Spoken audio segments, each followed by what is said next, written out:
नमस्कार साथियों, आपका स्वागत है Y9 एजुकेशन में। साथियों, ये छठा प्रैक्टिस सेट है एसएससी जीडी के लिए और सभी क्वेश्चन इंपॉर्टेंट है जो कि पिछली परीक्षाओं में एसएससी द्वारा ही पूछे गए प्रश्न हैं। तो इनको ध्यान से नोट कीजिएगा और ध्यान से पढ़िएगा। साथियों, शुरू करते हैं आज का सेशन। शुरू करने से पहले साथियों, वीडियो अच्छा लगा तो वीडियो को लाइक और शेयर कीजिएगा और चैनल सब्सक्राइब जरूर कर लीजिएगा। शुरू करते हैं दोस्तों, देखते हैं पहला क्वेश्चन क्या है। पहला क्वेश्चन है, पारंपरिक नृत्य शैलियां भवाई, एक भवाई नृत्य शैली है, दूसरे कालीबेलिया की उत्पत्ति किस भारतीय राज्य से हुई है। तो साथियों, इसमें आपके ऑप्शन है ए पंजाब, बी राजस्थान, सी असम और डी ऑप्शन नंबर है डी है ओडिशा। साथियों, इसमें आपको बताना है भवाई और कालीबेलिया जो नृत्य शैलियां हैं वो किस राज्य से उत्पत्तित हुई हैं। तो साथियों, इसमें आपका सही आंसर क्या हो जाएगा, ऑप्शन नंबर बी राजस्थान आपका सही आंसर हो जाएगा। राजस्थान से उत्पत्तित हुई है भवाई नृत्य शैली और कालीबेलिया नृत्य शैली। आगे बढ़ते हैं क्वेश्चन नंबर 2 की तरफ। क्वेश्चन नंबर 2 क्या कह रहा है। क्वेश्चन नंबर 2 है, फोटोग्राफी में स्थिर करने के रूप में प्रयुक्त होने वाला रासायनिक पदार्थ है। साथियों, इसमें क्वेश्चन क्या है, फोटोग्राफी में स्थिर करने के रूप में प्रयुक्त होने वाला रासायनिक पदार्थ, जो फोटोग्राफी में स्थिर करने के लिए जो प्रयोग होता है वो रासायनिक पदार्थ वो कौन सा होता है। तो आपके ऑप्शन है A sodium thiosulphate, B ammonium molybdated, C sodium tetrathionate और डी बोरेक्स। इसमें आपको बताना है सही आंसर क्या हो जाएगा। तो इसमें सही आंसर आपका क्या हो जाएगा, ऑप्शन नंबर ए सोडियम थायोसल्फेट। ऑप्शन नंबर ए सोडियम थायोसल्फेट फोटोग्राफी में स्थिर करने के लिए प्रयोग किया जाता है। आगे बढ़ते हैं साथियों क्वेश्चन नंबर 3 की तरफ। क्वेश्चन नंबर 3 क्या कह रहा है। क्वेश्चन नंबर 3 है, किस राज्य विधानसभा में सदस्यों की अधिकतम संख्या है। तो आपके ऑप्शन है, option number A Paschim Bangal, option number B Uttar Pradesh, option number C Andhra Pradesh, option number D Maharashtra. इसमें आपको बताना है किस राज्य विधानसभा में सदस्यों की अधिकतम संख्या होती है। आपके option A Paschim Bangal, B Uttar Pradesh, C Andhra Pradesh और डी महाराष्ट्र। तो साथियों, इसमें सही आंसर क्या हो जाएगा, सही आंसर हो जाएगा ऑप्शन नंबर बी उत्तर प्रदेश। उत्तर प्रदेश में कितनी विधानसभा सीटें हैं, 403 विधानसभा सीटें हैं। और किसी भी राज्य में अधिकतम विधानसभा सीट कितनी हो सकती है, मैक्सिमम कितनी हो सकती हैं, तो 500 हो सकती हैं। और न्यूनतम कितनी हो सकती हैं साथियों, न्यूनतम 60 हो सकती हैं। आगे बढ़ते हैं क्वेश्चन नंबर 4 की तरफ। क्वेश्चन नंबर 4 क्या कर रहा है। क्वेश्चन नंबर 4 है साथियों, सहारा रेगिस्तान में शुष्क पवन हरमट्टन उड़ती है, किधर उड़ती है। साथियों, इसने पूछा है हरमट्टन किस दिशा से किस दिशा की तरफ बहती है, जो सहारा रेगिस्तान की शुष्क हवा है। तो आपके ऑप्शन है ए उत्तर से दक्षिण की ओर, ऑप्शन नंबर बी है दक्षिण से उत्तर की ओर, ऑप्शन नंबर सी है पूर्व से पश्चिम की ओर, ऑप्शन नंबर डी है पश्चिम से पूर्व की ओर। साथियों, इसमें सही आंसर आपको बताना है, जो सहारा रेगिस्तान का हरमट्टन हवा शुष्क हवा है वो किस दिशा से किस दिशा की ओर बहती है। तो आपका सही आंसर क्या हो जाएगा इसमें, ऑप्शन नंबर सी पूर्व से पश्चिम की ओर, पूर्व से पश्चिम की ओर हरमट्टन बहती है, जो सहारा रेगिस्तान का शुष्क पवन है। आगे बढ़ते हैं साथियों क्वेश्चन नंबर 5 में। क्वेश्चन नंबर 5 क्या कह रहा है, निम्नलिखित में से कौन सा एक विश्व का सबसे बड़ा शीतोष्ण मरुस्थल है। निम्नलिखित में से कौन सा एक विश्व का सबसे बड़ा शीतोष्ण मरुस्थल है। आपके ऑप्शन है पेंटागोनियन मरुस्थल, ऑप्शन नंबर बी है तकला मकान मरुस्थल, ऑप्शन नंबर सी है ईरानी मरुस्थल, ऑप्शन नंबर डी है तुर्कमान मरुस्थल। साथियों, किसी भी एग्जाम के लिए एग्जाम में जीएस जीके और जीएस की महत्वपूर्ण भूमिका होती है किसी भी एग्जाम को क्रैक करने के लिए। तो इस लिहाज से साथियों पढ़िएगा कि हमारा जैसे कल ही पेपर हो तो आपको पढ़ने में मज़ा आएगा और आपको इसमें एकाग्रता भी बढ़ेगी। तो किसी भी एग्जाम को क्रैक करने के लिए साथियों जीएस जीके का पोर्शन बहुत इंपॉर्टेंट है, इसलिए इसको ध्यान से पढ़िए और ध्यान से नोट डाउन कर लीजिए। और आगे बढ़ते साथियों, इसका सही आंसर क्या हो जाएगा, निम्नलिखित कौन सा एक विश्व का सबसे बड़ा शीतोष्ण मरुस्थल है। तो ऑप्शन नंबर आपका बी, ऑप्शन नंबर आपका बी तकला माकन मरुस्थल ये विश्व का सबसे बड़ा शीतोष्ण मरुस्थल है। क्या साथियों, सबसे बड़ा शीतोष्ण मरुस्थल तकला माकन मरुस्थल है। तो आगे बढ़ते हैं साथियों क्वेश्चन नंबर 6 की तरफ। क्वेश्चन नंबर 6 क्या कर रहा है। क्वेश्चन नंबर 6 है, निम्न में से कौन सी नदी भ्रंश घाटी से होकर बहती है। साथियों, इसमें क्वेश्चन किया है कौन सी नदी घाटी भ्रंश घाटी से होकर बहती है।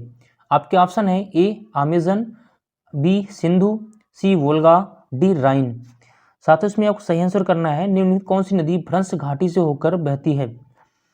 सही आंसर आपका क्या हो जाएगा? सही आंसर हो जाएगा ऑप्शन नंबर डी, राइन। राइन नदी है जो, राइन नदी ये भ्रंश घाटी से होकर बहती है।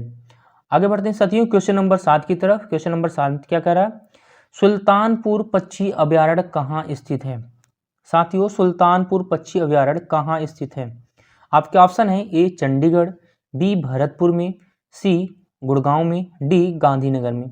आपको इसमें बताना है सुल्तानपुर पक्षी अभयारण्य कहाँ स्थित है। तो सही आंसर क्या हो जाएगा साथियों? इसमें आपका सही आंसर हो जाएगा option number C, Gurgaon. Gurgaon में सुल्तानपुर पक्षी अभयारण्य है। ये कहाँ है? हरियाणा में, हरियाणा में है। आगे बढ़ते हैं साथियों क्वेश्चन नंबर 8 की तरफ। क्वेश्चन नंबर 8 क्या कर रहा है?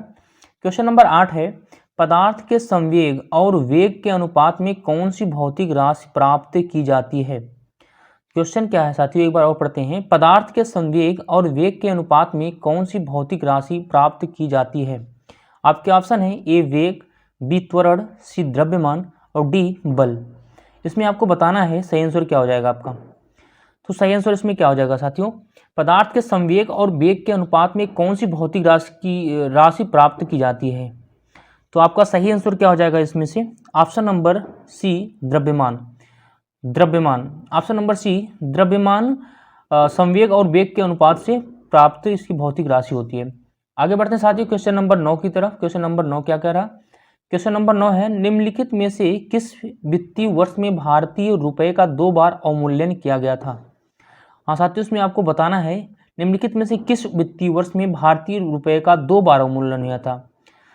तो आपको इसमें आपके ऑप्शन है ए 1966 से 67 ईस्वी, 1991 से 92 ईस्वी, 1990 से 91 ईस्वी और 1989 से 90 ईस्वी।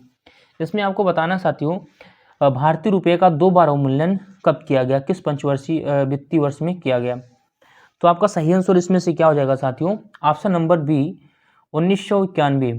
1991 से 92 में 92 वित्तीय वर्ष में रुपये का 2 बार अवमूल्यन किया गया। आगे बढ़ते हैं साथियों क्वेश्चन नंबर 10 की तरफ। क्वेश्चन नंबर 10 क्या कह रहा है? क्वेश्चन नंबर 10 है साथियों स्वाधीन भारत की प्रथम औद्योगिक नीति किस वर्ष घोषित की गई? स्वाधीन भारत के प्रथम औद्योगिक नीति किस वर्ष घोषित की गई?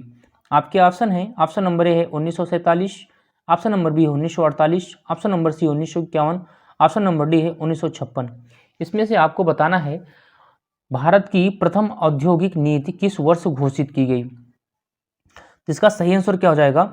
सही आंसर इसका हो जाएगा ऑप्शन नंबर बी 1948। भारत की स्वतंत्रता के पश्चात 1 साल बाद 1948 को भारत की प्रथम औद्योगिक नीति घोषित की गई थी। आगे बढ़ते हैं साथियों क्वेश्चन नंबर 11 में।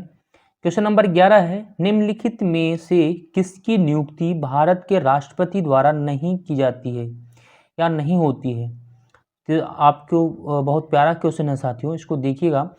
इसमें पूछ रहा है, ये नहीं पूछ रहा है कि राष्ट्रपति द्वारा किसकी नियुक्ति की जाती है। इसमें क्वेश्चन है निम्नलिखित में से किसकी नियुक्ति भारत के राष्ट्रपति द्वारा नहीं होती है। तो आपके ऑप्शन है ए है उपराष्ट्रपति, बी है प्रधानमंत्री, ऑप्शन नंबर सी है राज्यपाल, ऑप्शन नंबर डी है मुख्य निर्वाचन आयुक्त। इसमें आपको बताना है सही आंसर क्या हो जाएगा। सही आंसर क्या हो जाएगा साथियों? इसमें सही आंसर आपका ऑप्शन नंबर ए उपराष्ट्रपति। उपराष्ट्रपति की नियुक्ति भारत का राष्ट्रपति नहीं करता है। आगे बढ़ते हैं साथियों क्वेश्चन नंबर 12 की तरफ। क्वेश्चन नंबर 12 है निम्नलिखित में से किसको हटाने का प्रावधान संविधान में निहित नहीं है। साथियों ये भी बहुत प्यारा क्वेश्चन है संविधान का। निम्नलिखित में किसको हटाने का प्रावधान संविधान में निहित नहीं है?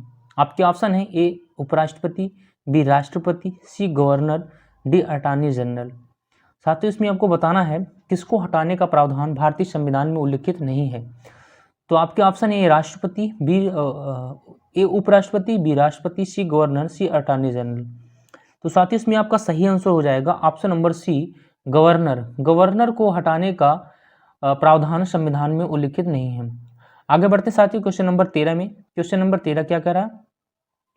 क्वेश्चन नंबर 13 साथियों हाइड्रोजन बम किसने विकसित किया था? हाइड्रोजन बम किसने बनाया था? तो आपके ऑप्शन है A Edward Teller, B Wernher von Braun, C J Robert Oppenheimer और option number D Samuel Cohen. तो साथियों इसमें आपको बताना है जो हाइड्रोजन बम है, हाइड्रोजन बम का आविष्कार किसने किया था? आपको बताना है हाइड्रोजन बम का आविष्कार किसने किया था। तो साथियों इसमें सही आंसर क्या हो जाएगा आपका? ऑप्शन नंबर ए, एडवर्ड टेलर। एडवर्ड टेलर ने हाइड्रोजन बम का आविष्कार किया था या हाइड्रोजन बम को विकसित किया था। अब तो आगे बढ़ते हैं क्वेश्चन नंबर 14 की तरफ। क्वेश्चन नंबर 14 क्या कर रहा है? क्वेश्चन नंबर 14 है परमाणुविक घड़ियों में एक टाइम कीपर के रूप में प्रयुक्त होने वाला तत्व निम्नलिखित में कौन सा है? साथ ही इसमें क्वेश्चन क्या किया है, जो परमाणुविक घड़ियां होती हैं उनमें एक टाइम कीपर के रूप में उसे टाइम बताने के लिए किसका प्रयोग होता है, किस तत्व का प्रयोग होता है? तो आपके ऑप्शन इसमें दिया है A potassium, B caesium, C calcium और डी मैग्नीशियम। इसमें आपको बताना है साथियों जो परमाणुविक घड़ियां होती हैं परमाणुविक घड़ियों में जो एक टाइम कीपर के रूप में प्रयोग करने वाला वो तत्व कौन सा है? आपका ऑप्शन नंबर बी सीजियम। क्या साथियों? सीजियम जो है वो प्रयोग किया जाता है परमाणुविक घड़ियों में टाइम कीपर के रूप में। आगे बढ़ते हैं साथियों क्वेश्चन नंबर 15 की तरफ। क्वेश्चन नंबर 15 है क्रिस्टियन बर्नार्ड किसके लिए प्रसिद्ध है? क्वेश्चन है क्रिस्टियन बर्नार्ड किसके लिए प्रसिद्ध है? तो आपके ऑप्शन है ए, विश्व का पहला मानव हृदय प्रत्यारोपण करने के लिए। ऑप्शन नंबर बी है सबसे पहले स्तनधारी का प्रतिरूपण क्लोनिंग करने के लिए।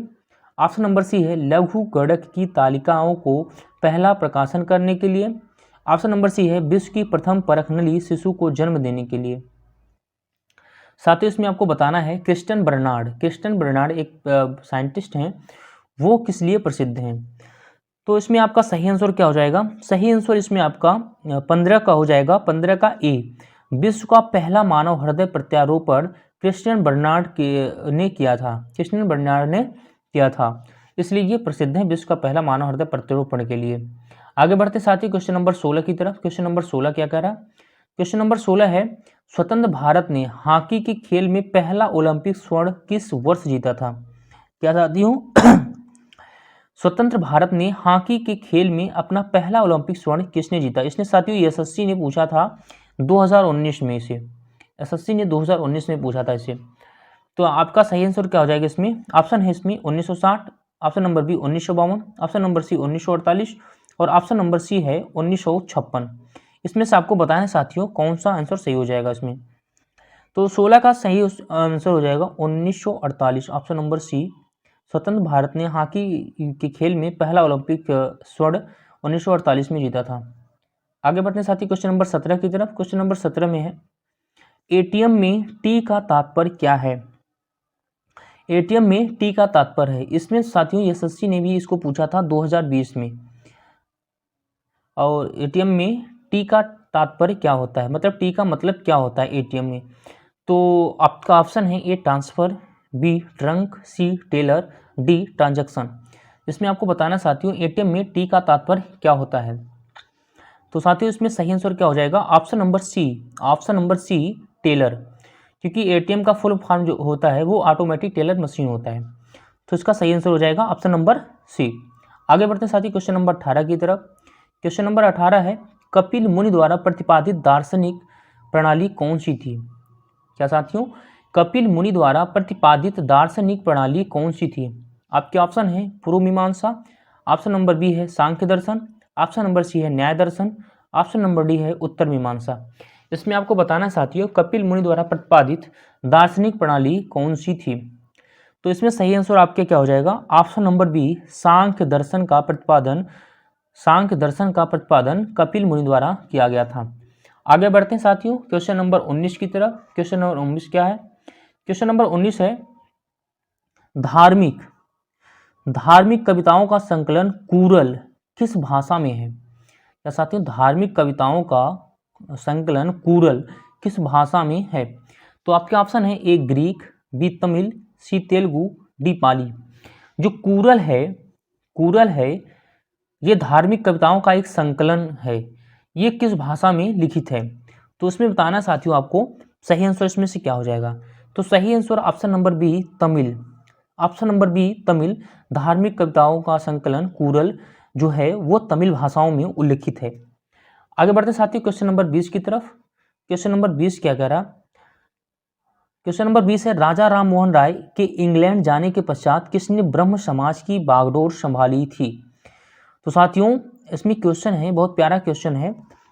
क्वेश्चन क्या है, राजा राम मोहन राय ने इंग्लैंड जाने के पश्चात किसने ब्रह्म समाज की बागडोर संभाली? दोस्तों आपको पता होगा ब्रह्म समाज की स्थापना राजा राम मोहन राय ने किया था, राजा राम मोहन राय ने किया था। और जब ये इंग्लैंड चले गए तब उस समय ब्रह्म समाज का बागडोर कौन संभाला था? आपके ऑप्शन है, ए Keshav Chandra Sen, option number B है देवेंद्र नाथ टैगोर, ऑप्शन नंबर सी है Gopal Hari Deshmukh, option number D है रामचंद्र विद्यावागीश। साथ इसमें आपको बताना है राजा राम मोहन राय इंग्लैंड जब चले गए तो ब्रह्म समाज की स्थापना बागडोर किसने संभाली? तो इसमें सही आंसर क्या हो जाएगा साथियों आपका? रामचंद्र विद्यावागीश ने राजा राम मोहन के इंग्लैंड जाने के बाद ब्रह्म समाज की बागडोर संभाली थी। आगे बढ़ते हैं साथियों। तो दोस्तों आज के लिए बस इतना ही। वीडियो अच्छा लगा तो वीडियो को लाइक और शेयर कर दें और चैनल को सब्सक्राइब कर लें ताकि हमारा मनोबल बढ़े, जिससे हम आप लोग के लिए और भी क्वेश्चन अच्छे क्वेश्चन ला सकें। तो दोस्तों आज के लिए बस इतना ही। धन्यवाद, मिलते हैं अगले वीडियो में।